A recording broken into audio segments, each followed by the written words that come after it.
Aparna Anil is a visual artist based in Bhopal. She has completed her post-graduation in drawing and painting from Barkatullah University, Bhopal.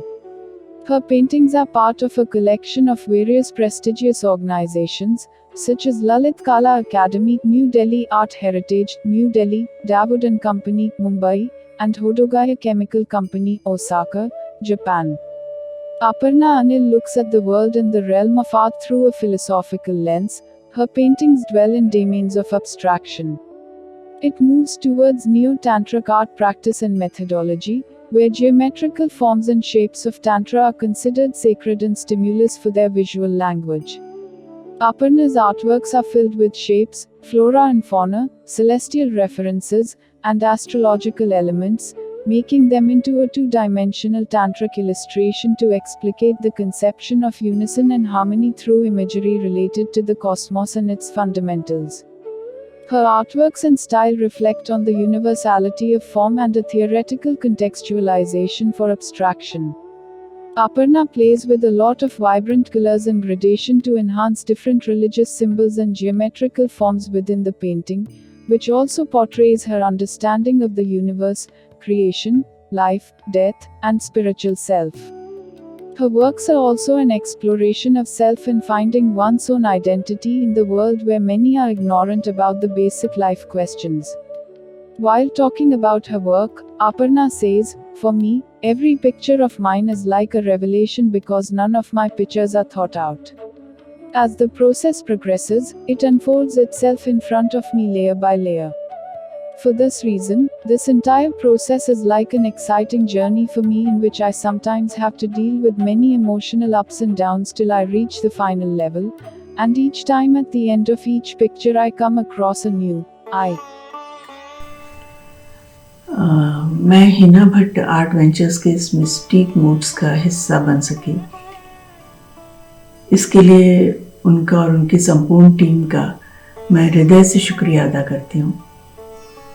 वे खुद एक श्रेष्ठ कलाकार हैं, इसलिए सभी कलाकारों के मिजाज को समझ के उसको संभाल पाती हैं।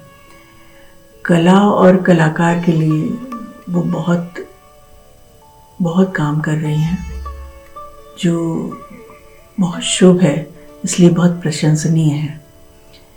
मेरी अनंत शुभकामनाएं Hina ji. Thank you so much. मुझे उम्मीद है दर्शकों को और आपको मेरी पेंटिंग्स पसंद आएंगी। Thank you. हमारे चारों ओर के जीवन में जो कुछ भी घट रहा है, उसका हमारे मन पे गहरा प्रभाव पड़ता है, और मन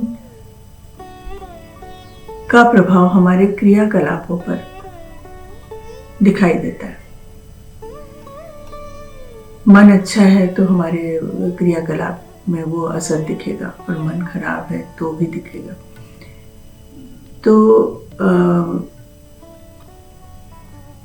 जीवन में हम जिस उद्देश्य की प्राप्ति के लिए काम कर रहे हैं, उस पर हमारे मनोभावों का असर बहुत गहरा होता है, और मनोभाव इतने परिवर्तनशील हैं कि वो उनका हस्तक्षेप हमारे क्रियाकलापों पर हमारे उद्देश्य की प्राप्ति के बीच में व्यवधान उत्पन्न करने में या उसमें सहयोग करने में, दोनों में बहुत प्रभावकारी होते हैं।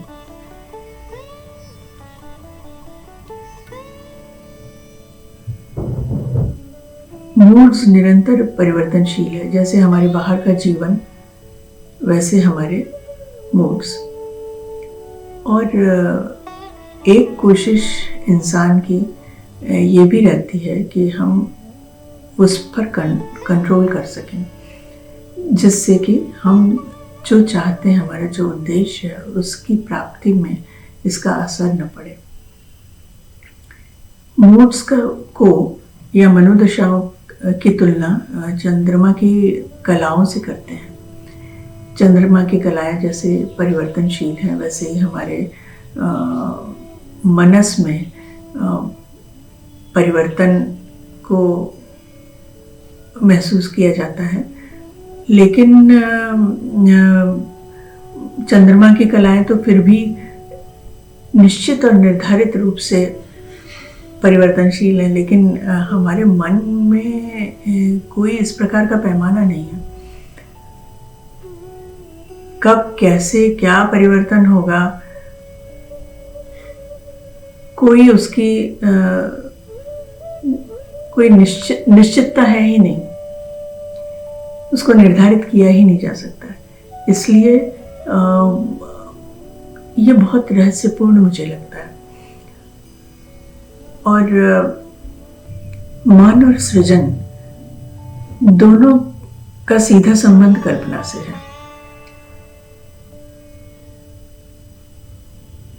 जब मनोदशाएं परिवर्तनशील होती हैं तो उनका बहुत ज्यादा प्रभाव सृजनशीलता पर भी होता है।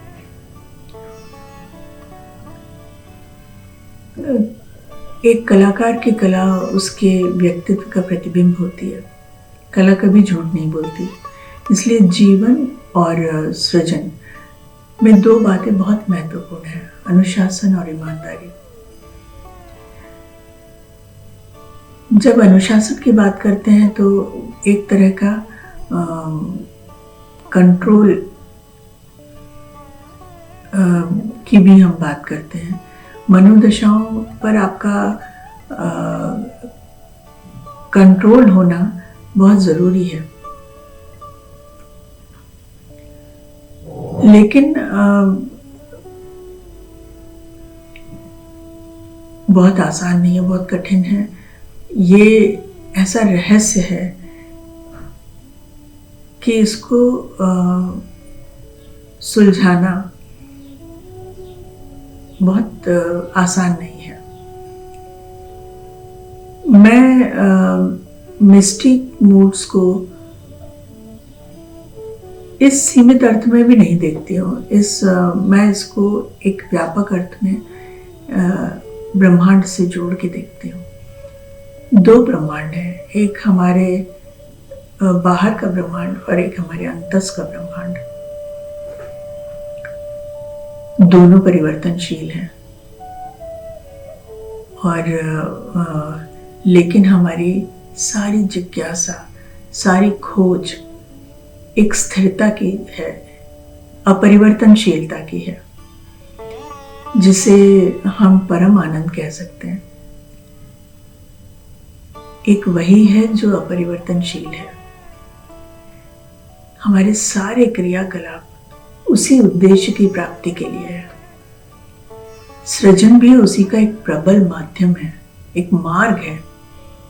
जैसे योग, ध्यान, ये सारे मार्ग है, उसी प्रकार से सृजनशीलता भी एक मार्ग है। अंततः हमारी सारी यात्रा किसी भी रूप में परिवर्तनशील द्वैत से अपरिवर्तनशील अद्वैत को प्राप्त करने की है। चाहे इस खोज की जागरूकता किसी इंसान में हो चाहे नहीं हो।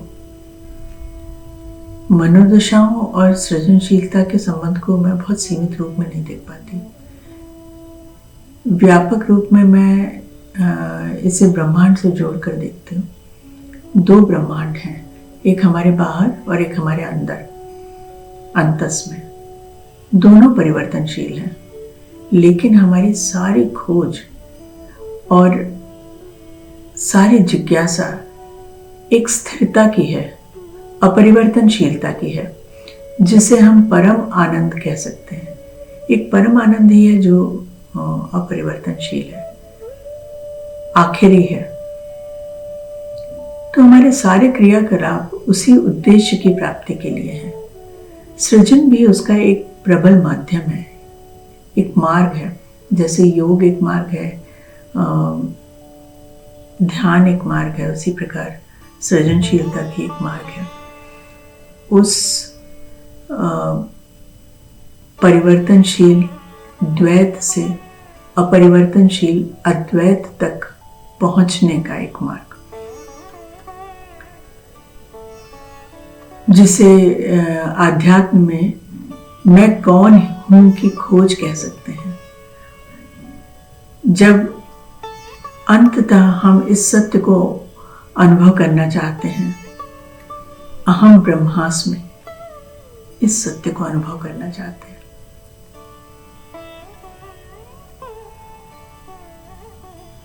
अब ये एक जन्म की बात नहीं है, ये जन्म जन्मांतर तक चलती रह सकती है, निरंतर। ये एक यात्रा है, अनवरत यात्रा है, खोज की यात्रा।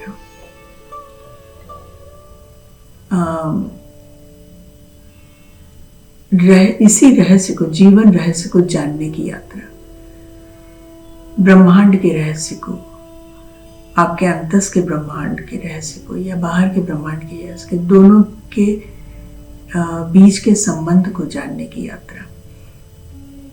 और अंततः मैं कौन हूं, इस खोज की यात्रा है, चाहे वो सृजनशीलता के द्वारा हो, चाहे किसी भी माध्यम के द्वारा हो। अब ये एक जन्म की बात नहीं है, इसमें कई जन्म लग सकते हैं, लेकिन ये यात्रा अनवरत चलती है, खोज की, रहस्य को जानने बूझने की, अंतिम रहस्य उद्घाटन की। मिस्टिक मोड्स यानी यहां तक है ब्रह्मांड के रहस्य उद्घाटन, अंतस और बाह्य दोनों ब्रह्मांड।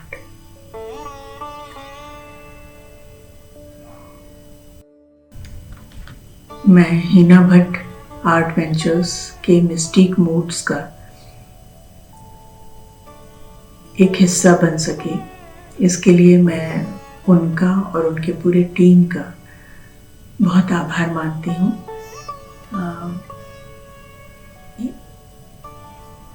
वो स्वयं एक बहुत अच्छी कलाकार हैं, इसलिए शायद वो कलाकारों के मूड्स को समझ के उनको संभाल पाती हैं।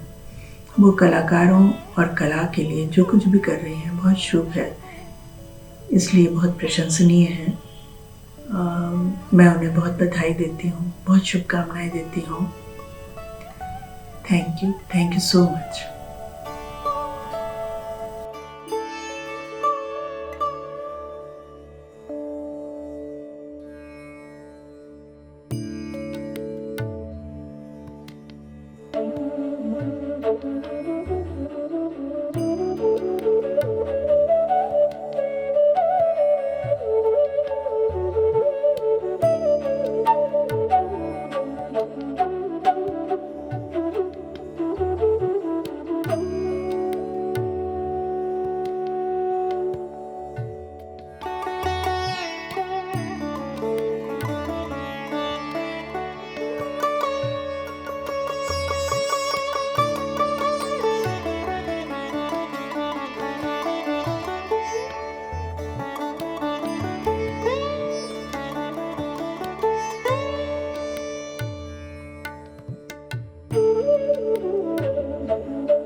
हैं।